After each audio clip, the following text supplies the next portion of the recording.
जिन्होंने खौफ के बुत तोड़ दिए।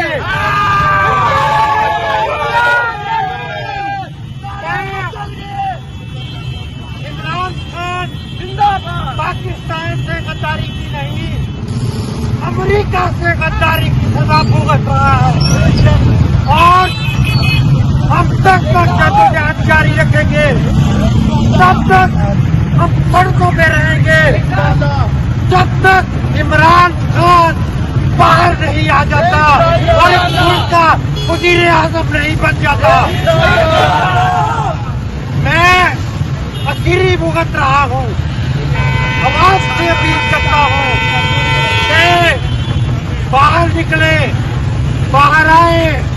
इमरान खान के लिए नहीं, इस मुल्क के लिए, हकीकी आजादी के लिए आप बाहर आए। हम आपको, मैं अपने खून के आखिरी कतरे तक इमरान खान का वफादार रहूंगा।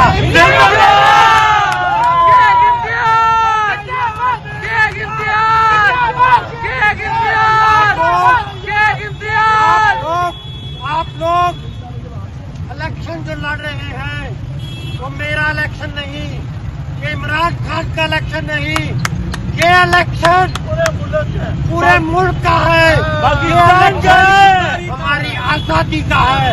ये इलेक्शन इमरान खान का है, ये इलेक्शन अमेरिका से गुलामी की निजात से है।